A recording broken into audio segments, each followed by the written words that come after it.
Gold trusted gold buyers తాకట్టులో ఉన్న బంగారాన్ని విడిపించి ఈ రోజు ఉన్న మార్కెట్ ధరకే కొనబడును. మరిన్ని వివరాలకు సంప్రదించండి 77107720. ఛత్తీస్గఢ్ నారాయణపూర్లో జరిగినటువంటి ఎన్కౌంటర్లో మృతి చెందినటువంటి బూర రాకేష్ అలాగే విజయలక్ష్మి సంస్మరణ సభ వరంగల్లో నిర్వహిస్తున్నారు. ఇప్పటికీ దీనికి సంబంధించి అనేక మంది ప్రజాస్వామ్యవాదులు అలాగే పౌర హక్కుల సంఘాల నేతలతో పాటు ఇక్కడ వామపక్ష భావజాలం ఉన్నటువంటి వాళ్ళందరూ కూడా ఈ కార్యక్రమానికి తరలి వచ్చారు.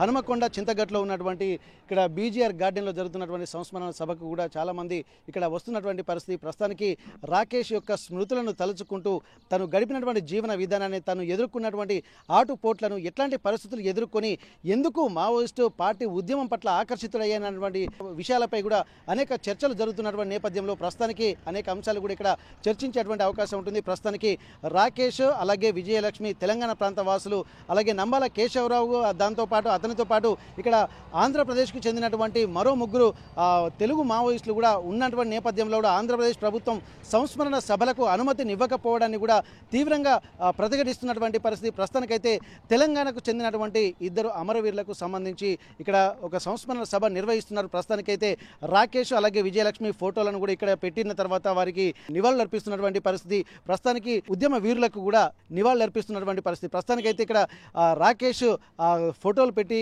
తన యొక్క ఆలోచనలు, భావజాలాన్ని కూడా అనేక రకాలుగా వ్యక్తపరుస్తున్నటువంటి సిచ్యువేషన్స్ అయితే మనం చూస్తున్నాం. ప్రస్తుతానికి తను ఒక్కసారి మనం చదువుదాం. నా భావాలను, కళాన్ని నీ ఫ్యాసిస్టు కత్తితో నరికినంత మాత్రాన నేను అంతమైపోను.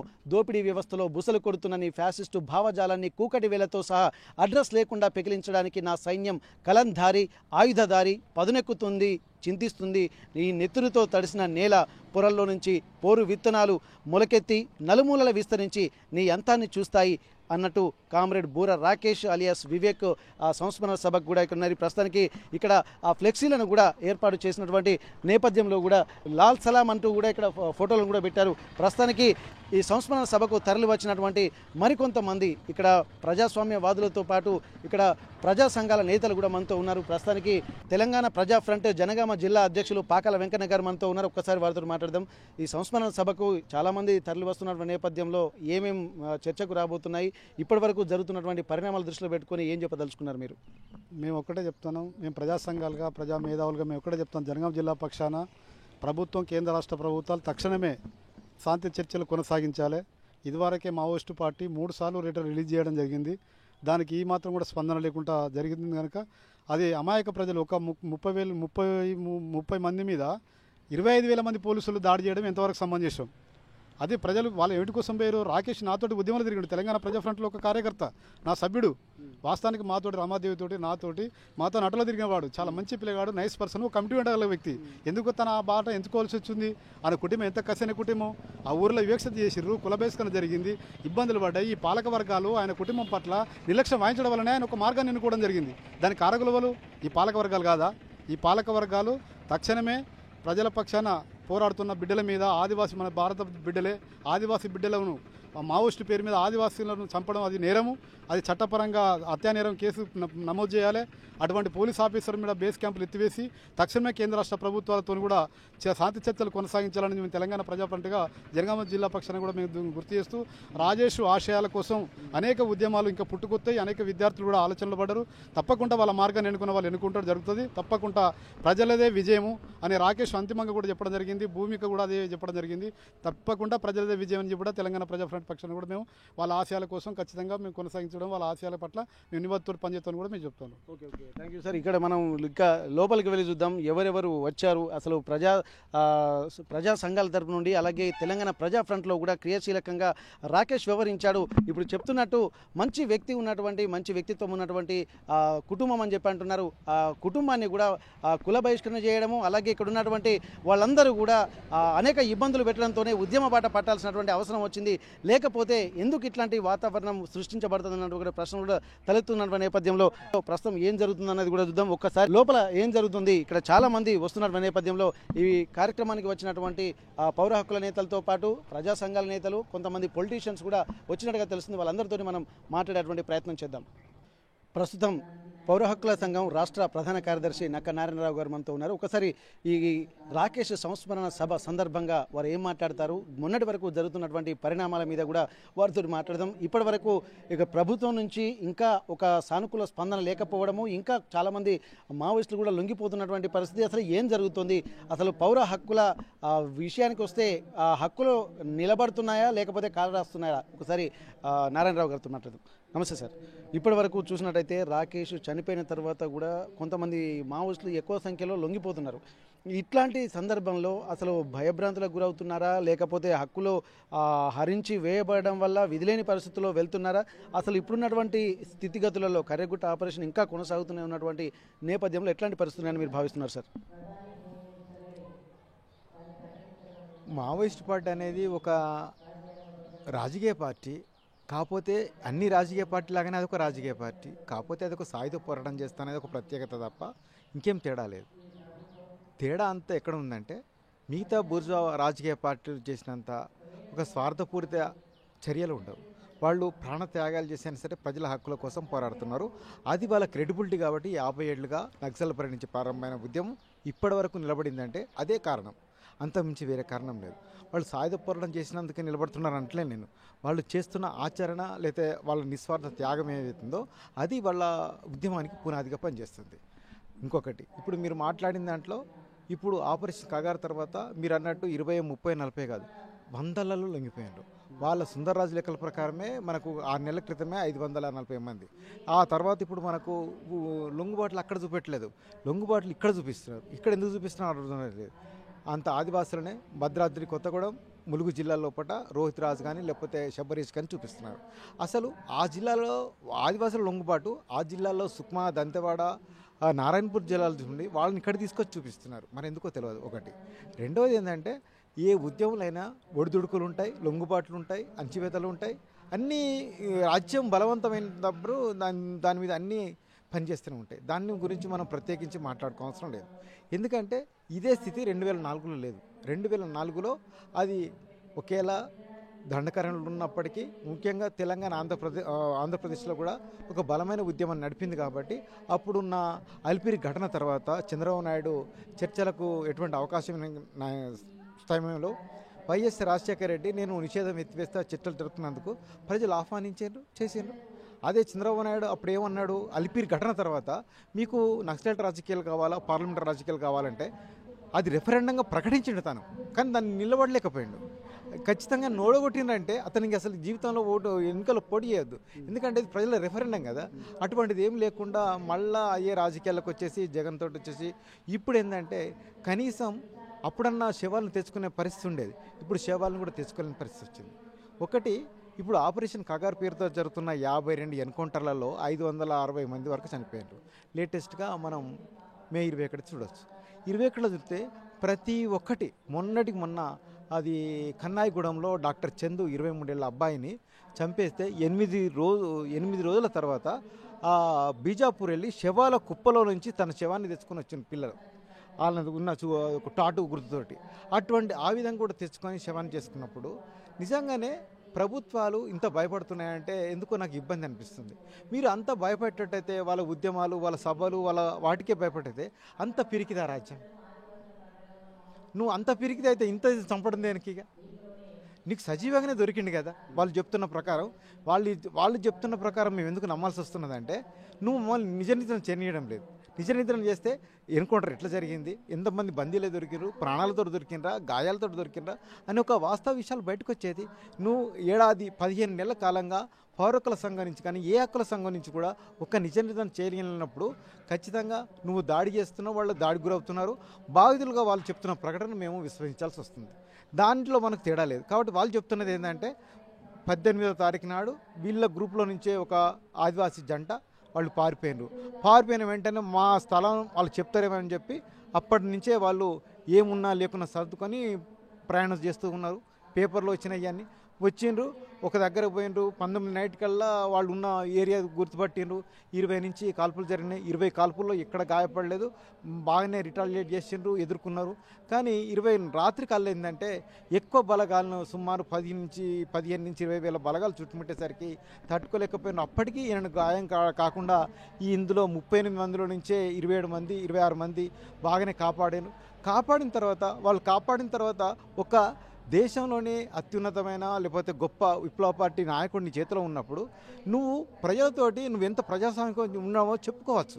నీకు అవకాశం ఉంది. నువ్వు ఇప్పుడు ఇన్ని ఎన్కౌంటర్లకు బారక్కుని మాఫీ కావచ్చు. ఆయన నిజంగానే మందిలో తీసుకొని వస్తే అసలు నీకు క్రెడిబిలిటీ ఉంటుండే. దాది లేకుండా అతన్ని చంపేయడం వల్ల నువ్వు సాధించింది ఏంది? ఒక వ్యక్తి చనిపోయాడు. ఆయన కూడా అన్నాడు కదా, నేను ఎక్కువ రోజులు బతకను, మీ యువతేనా అని అన్నాడు. అటువంటి స్థితిలో ఆయన ఉన్నాడు కదా.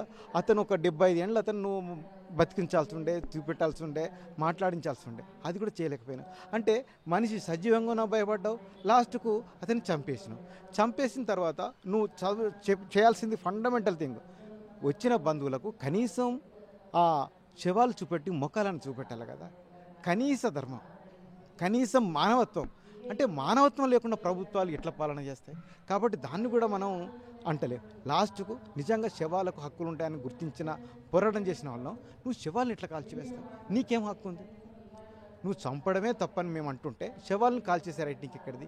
ఇదంతా కూడా ఒక దుర్మార్గమైన పాలనగా నడుతుంది. ఎందుకు 1919లో పాకిస్తాన్తో యుద్ధమైనప్పుడు మన పైలట్ అక్కడ ప్రాణాలతో ఉంటే ఇమ్రాన్ ఖాన్ ప్రైమ్ ఎక్స్చేంజ్ చేసుకున్నాం. నీకు ఇంత స్థితి, శత్రుదేశం అనుకొని నువ్వు ప్రకటిస్తున్న శత్రుదేత సైన్యం, శత్రుదేత ప్రభుత్వం మన పైలట్ని ఎక్స్చేంజ్ చేసింది. నువ్వు వీళ్ళు మావోయిస్టులు నీకు శత్రువులా? నీకు శత్రువులా? కార్పొరేట్ల శత్రువులు అయితే నీకు శత్రువులేనా? అయితే నువ్వు ప్రజాస్వామ్యవాది కాదు, అదన్నీ ఒప్పుకో.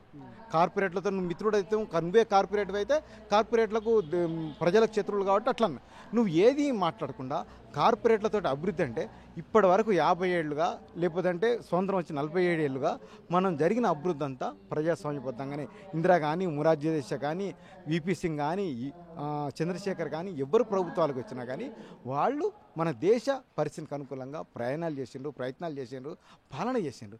కానీ నువ్వు కేవలం కార్పొరేట్ల కోసం దేశాన్ని, ఒక ఆదివాసీ జాతిని అన్నం చేసే స్థితికి ఎందుకు వచ్చినావు? ఇది ఇప్పటికైనా నువ్వు రెక్టిఫై చేసుకో. ఇప్పుడు నీ బలం ఉందని చెప్పి చేస్తున్నావు కానీ ఇదే కార్పొరేట్ నీకు రేపు రాడు. ఇదే కార్పొరేట్లో నీ ఎన్నుకుంటారు, కానీ ప్రజలు ఉంటారు. ప్రజలు నువ్వు విశ్లేషణలు తీసుకోలేకపోతే ప్రజలు ఎప్పుడైనా సరే గుణపాఠం చేయడం సిద్ధంగా ఉంటారు. ఎందుకంటే ఇదే విషయాన్ని చంద్రబాబు నాయుడు కూడా ఎంత అధికారంలో అణిచివేసినప్పుడు అలిపిరి కట్టిన తర్వాత ఆయన పరిస్థితి ఏంది? అందుకనే ఎందుకంటే నువ్వు ప్రజాస్వామ్యబద్ధంగా పనిచేయి. ఏదైనా సరే చర్చలు జరుపు. చర్చల్లో ఏ అంశాలు వస్తాయో ప్రజలకు చెప్పండి. అసలు ఇండోర్ చేయకండి, ఆన్ కెమెరా చేయండి. అన్ని చర్చలు ఆన్ కెమెరా చేయండి. ప్రజల ముందు వాళ్ళు ఉగ్రవాదుల, తీవ్రవాదుల, నరహంతకుల తేలిపోతారు కదా. వాళ్ళ డిమాండ్స్ ఎంత తేలిపోతాయి కదా. అటువంటి స్థితి నువ్వు కల్పించగలిగితే నీ యొక్క ప్రజాస్వామ్య విలువలు బయటకు వస్తాయి. లేదనుకో, నీలో ఉన్న రాక్షసత్వం, నరసంహారం, నియంతృత్వం, కార్పొరేట్లతో ఉన్న దళారితత్వం బయటకు వస్తుంది. నువ్వు తేల్చుకో. నువ్వు ఇప్పుడు ఈ దెబ్బతోటే భారతీయ జనతా పార్టీ ఇక్కడితో క్లోజ్ అయిందని అనుకోవద్దు. 3వ సార్లు వచ్చినప్పుడు నువ్వు కార్పొరేట్లకు చాలా దన్నుకు నిలబడుతున్నావు. కానీ ఇదే 2 సార్లు వచ్చినప్పుడు ఈ పని చేయలేదు. ఎందుకు చేయలేకపోయినావు? 3వసారి వస్తామో రావడం డౌట్. ఈ 3వసారి చేసినావు కదా, రేపు పొద్దున నువ్వు వస్తావు రావడం డౌటే కదా. ఎందుకంటే ప్రజలు ప్రజాస్వామ్యం కోరుకుంటున్నారు, రాజ్యాంగ హక్కులు కొనుక్కుంటున్నారు. అవి లేకుండా చేస్తే నువ్వు రాజ్యాంగ పరంగా నువ్వు పాలన చేయడానికి అనర్హుడు కదా. మేము డిమాండ్ చేస్తున్నదే నువ్వు రాజ్యాంగాన్ని ప్రకారం నడుచుకుంటేనే రండి. ఎందుకు ఇప్పుడు ఈ ఎన్కౌంటర్ల మీద నిజంగానే నీకు నిజాయితీ ఉంటే సుప్రీంకోర్టు సిట్టింగ్ జడ్జితో ఒక విచారణ జరిపించండి. అవి ఏ ఎన్కౌంటర్లు, ఏ హంచివేత, ఏ నరసంహారం తేలుతుంది కదా. ప్రజలు కోరుకుంటున్నది అది. ఆ వైపు కానీ మీరు చేయకపోతే ప్రజలు ఇప్పుడు మౌనంగా ఉండొచ్చు, నిశ్శబ్దంగా ఉండొచ్చు, చాతకాంతరంగా ఉండొచ్చు, కానీ ఎప్పుడైనా సరే ప్రజల్లో శక్తి ఉంటుంది. ప్రజల శక్తిని కాబట్టి మీరు దృష్టిలో పెట్టుకొని ఇప్పటికైనా ఆపరేషన్ కాక రాపాలే. శాంతి చర్చల ప్రజ్ఞను కొనసాగించి నువ్వు కార్పొరేట్ల వైపు నిలబడద్దు, ప్రజల వైపు నిలబడండి. అది మేము డిమాండ్ చేస్తాం. సార్, ఇప్పుడు మీరు అన్నట్టు ఇక్కడ జరుగుతున్నటువంటి పరిణామాలని ఒక్కసారి మనం కీన్ అబ్జర్వ్ చేసినట్టయితే ఇప్పుడు మీరు చెప్పినట్టు నిజ నిర్ధారణ చేయనివ్వడం లేదు, శవాలను అప్పగించడం లేదు, కనీసం కార్పొరేట్లకే కొమ్ము కాస్తున్నాం. ఇప్పుడు ఇట్లాంటి ఆలోచనతోటి ఎందుకు ఇదివరకు లేని ఎక్స్ట్రీమిజం మైండ్ సెట్ ఎందుకు వెళ్తుందని మీరు భావిస్తున్నారు? దీని వెనుక అంతరార్థం ఏందనుకుంటున్నారు? అంటే గతంలో చేసిన ప్రైమ్ మినిస్టర్లు ఎవరైనా సరే కనీసం ప్రజాస్వామ్యబద్ధంగా పనిచేయాలనుకున్నారు. కానీ ఏదైతే ఆర్ఎస్ఎస్, బీజేపీలు కార్పొరేట్లతో కుమ్ముకైనాక వాళ్ళు కార్పొరేట్లుగా మారిపోయారు. వాళ్ళ ఆఫీసులు కార్పొరేట్లే ఉంటాయి. వాళ్లకు కార్పొరేట్లకి ఏంటంటే మనుషులు చనిపోయినా పర్వాలేదు, వాళ్ళ వాళ్ళు బాగుపడాలి. వాళ్ళు బాగుపడాలంటే ఆదివాసులు చచ్చిపోయినా పర్వాలేదు, ఆదివాసులు నరసమానమైన మావోయిస్టులు చనిపోయినా పర్వాలేదు, ఎవ్వరు చనిపోయినా పర్వాలేదు, వాళ్ళు క్షేమంగా ఉండాలి అనేది కోరుకుంటారు. ఆ కార్పొరేట్లతో ఉన్నటువంటి బంధం అనేది ప్రజలకు శత్రుత్వంగా మారుతుంది. నిజంగానే ఇప్పుడు మనం అనుకోవచ్చు, మన మావోయిస్టులు అక్కడ పోయి వాళ్ళు ఏమైనా అడుగు సంపాదించుకుంటున్నారా? వాళ్ళకి ఏం కావాలి? వాళ్ళ శవాలు కూడా ఇంటికి చేరవన్న స్థితిలో వాళ్ళు ఎందుకు పోరాటం చేస్తున్నారు? ఈ దేశం మనది, నిజమైన దేశభక్తులు వాళ్ళు. ఏదైతే ఎన్టీ రామారావు 1984లో అన్నాడో నక్సలైటే దేశభక్తులు, అది ఖచ్చితంగా నిజం కూడా. వాళ్ళు ఏం కోరుకుంటలేరు, ఈ దేశాన్ని, దేశంలో ప్రజలు హక్కులతోటి సమానంగా సస్యమనం బతకాలని కోరుకుంటున్నారు. అది మనకున్న ఇప్పుడు పాలక వర్గాల్లో లేదు కాబట్టి అది విప్లవ పార్టీ నిషేధించబడి 20 ఏళ్ళైనప్పటికీ కూడా దేశవ్యాప్తంగా ఎట్లా విస్తరిస్తుంది? నిజంగా విస్తరించడానికి అవకాశాలు లేదు కదా. అది ఒక రాజకీయ పార్టీ, బహిరంగ పార్టీ కదా. కానీ మీరన్నట్టే 2009లో ఆపరేషన్ కిరణ్ ప్రకటించేటప్పటికే మన్మోహన్ సింగ్ అప్పటికి 17 రాష్ట్రాల్లో ఉంది, 178 జిల్లాల్లో ఎట్లా సంపాదించింది? మీరు నిషేధం పెట్టినప్పటికీ కూడా దాని ప్రచారం ఎట్లా జరిగింది? దీన్ని మీరు ఒకసారి రెక్టిఫై చేయండి. అంటే వాళ్ళ ఆచరణ కావచ్చు, వాళ్ళ ఆలోచన కావచ్చు, వాళ్ళు ప్రజల కోసం చేస్తున్న ప్రయత్నాలు కావచ్చు, ఆ వైపుగా మీరు పాలకులు కొండి మీరు ప్రయత్నం చేయండి. మీరు వాళ్ళకన్నా ఎక్కువ ప్రజల సానుభూతి పొందుతారు. లేకపోతే మాత్రం ఎప్పుడైనా సరే వాళ్ళకు సానుభూతి ఉంటుంది, వాళ్ళు విజయం సాధిస్తారు. అయితే ఇప్పుడు మాత్రం వెనకబడుతుండొచ్చు. కానీ ఎందుకంటే సరే ప్రజాస్వామ్యబద్ధంగా, రాజ్యాంగంగా బద్ధంగా పాలకులు ప్రయత్నం చేసినా, పాలన చేసినా నక్సలిజం అనేది రాదబ్బా. నక్సలిజం రావడానికే ప్రజాస్వామ్యం, రాజ్యాంగం విఫలమైనది కాబట్టి నథింగ్ బట్ అది వచ్చింది. కాబట్టి ఇప్పటికైనా సరే ప్రజాస్వామ్యబద్ధంగా, రాజ్యాంగబద్ధంగా పాలన చేయడానికి ప్రభుత్వాలు ప్రయత్నించండి. మీకు ఆయుధ బలం ఉందని, లేకపోతే అంగబలం ఉందని చెప్పి ప్రజలను అణిచివేసే ప్రయత్నం చేస్తే ఇవాళ అణిచివేతకు గురవచ్చు, రేపు పొద్దున బలం పుంజుకొని తిరుగుబాటు చేస్తారు. దాన్ని గుర్తుపెట్టుకోండి. ఇక్కడ గమనించాల్సినటువంటి అంశాన్ని కూడా చాలా చెప్పారు. ఎందుకంటే ఇక్కడ కేవలం ప్రజల వైపు నిలబడకుండా కార్పొరేట్ శక్తుల వైపే నిలబడడం వల్ల రేపు జరగబోయేటువంటి పరిణామాలు చాలా తీవ్రంగా ఉంటాయి. కాబట్టి ఇది గుర్తించాల్సినటువంటి అవసరం అయితే కనిపిస్తుంది. ఇప్పటి వరకు ఇక్కడ కనీసం శవాల్ని ఇవ్వకుండా, ఒకవేళ చనిపోయినటువంటి ఎన్కౌంటర్లను నిజ నిర్ధారణ కూడా చేయనీయకుండా అనేక కుట్రలు జరుగుతున్నటువంటి నేపథ్యంలో ఎప్పుడైనా దీనికి తగిన మూల్యం చెల్లించాల్సినటువంటి పరిస్థితి ఉంటుంది. కాబట్టి ఈ దేశ పౌరులైనటువంటి ఇక్కడ మావోయిస్టులైనా సరే వాళ్లను కూడా చర్చలు జరపాల్సినటువంటి అవసరం ఉంటుంది. ఆపరేషన్ కగారును వెంటనే నిలిపివేసి చర్చలు జరపడం వల్ల కూడా ఇక్కడ ఒక సానుకూల వాతావరణాన్ని సృష్టించవచ్చు. ఎప్పుడైనా కార్పొరేట్ శక్తులు అనేవి ఒక ఉన్నతమైనటువంటి వర్గాలకి కొమ్ము కాస్తూ ఉంటాయి. కాబట్టి ఇక్కడ మామూలు ప్రజలు కూడా ఈ దేశంలో అంతర్భాగం. కాబట్టి అట్లాంటి వాళ్ళ హక్కుల కోసం పోరాడాల్సినటువంటి అవసరం ఉంటుంది. అట్లాంటి పోరాటాలు చేస్తున్నటువంటి వాళ్ళే మావోయిస్టులు. కాబట్టి మావోయిస్టులతో చర్చలు జరిపి సానుకూల వాతావరణాన్ని సృష్టించాల్సినటువంటి అవసరం ఉంటుంది. లేకపోతే ఇక్కడ ప్రజాస్వామ్యవాదులుగా కాకుండా, లేకపోతే ఒక కార్పొరేట్ కొమ్ము కాసే శక్తులుగా మాత్రమే ఇక్కడ గుర్తింపు పొందాల్సి వస్తాయి. కాబట్టి ఇప్పటికైనా ఆలోచించి ప్రజాస్వామ్యాన్ని దృష్టిలో పెట్టుకుని పరిపాలించే నాయకులుగా నిలబడాలన్నటువంటి ఒక సూచనలు కూడా పౌర హక్కుల సంఘం నాయకులు చేస్తున్నటువంటి పరిస్థితి. హనుమకొండ నుండి కెమెరా పర్సన్ వంశీతో వెంకటరత్నం, RTV వరంగల్.